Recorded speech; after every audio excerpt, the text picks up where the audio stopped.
What if I told you that one of Asia's greatest economic miracles collapsed in just a few months?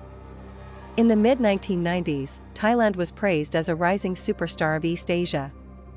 It had modern infrastructure, strong ties with Western and Japanese investors, and a reputation as the financial center of mainland Southeast Asia.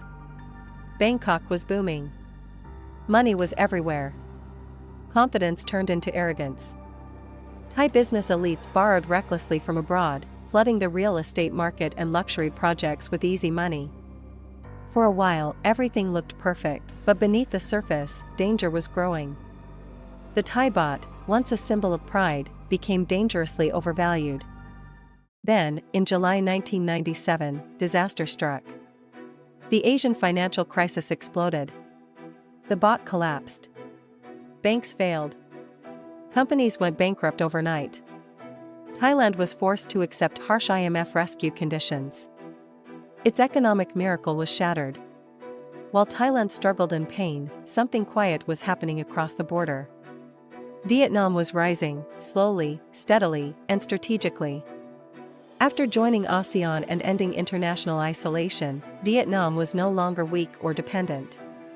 It became stable, predictable, and attractive for global investors. A psychological shock hit Bangkok. The era of dominating Indochina with money was over. Thailand once feared Vietnam's army. Now, it feared Vietnam's factories. After 1997, Thailand entered a period of deep political instability. Coups, protests, power struggles, endless divisions. The old alliance between military, monarchy, and business elites began to crack. Thailand slowly lost what once made it special: stability. Meanwhile, Vietnam moved fast. It upgraded ports, highways, and industrial zones. It signed free trade agreements. It built an export-driven economy. Multinational companies noticed. Factories that once belonged to Bangkok moved to Bac Ninh, Ben Duong, Dong Nai. Vietnam was repeating Thailand's success of the 1980s. But faster, cheaper, and larger. This was no longer military rivalry. It was economic warfare. Thailand adjusted its strategy. No more arrogance. No more open pressure. Instead, economic penetration. Thai corporations invested heavily in Vietnam's banks, energy companies, and retail chains. They bought supermarkets, food factories, and logistics firms. This was not friendship. It was defense. Bangkok wanted to ensure that even if Vietnam grew stronger, money would still flow back to Thailand. But the world was changing, and old tricks no longer worked. In the 21st century, wars are not fought with tanks. They are fought with ports, cables, and supply chains. The rivalry entered a new phase.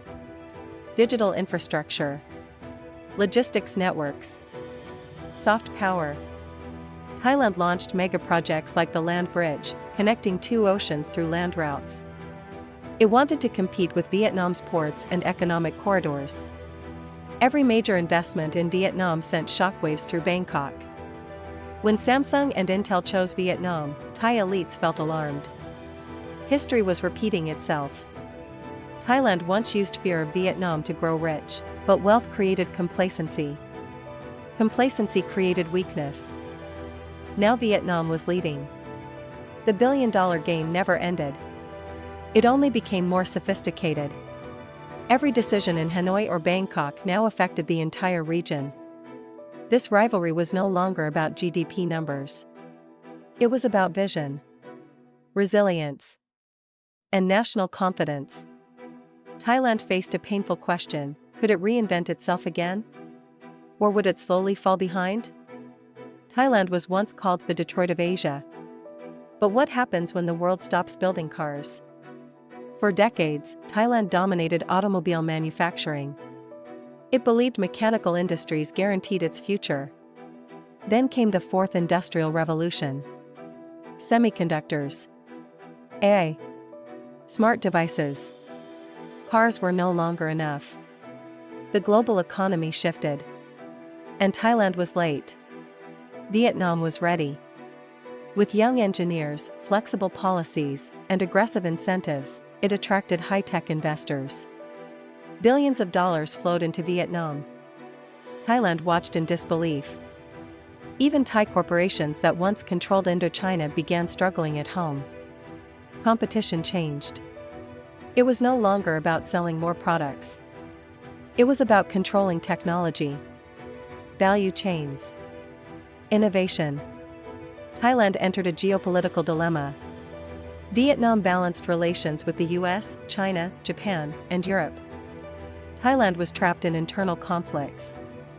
Megaprojects became symbols of desperation.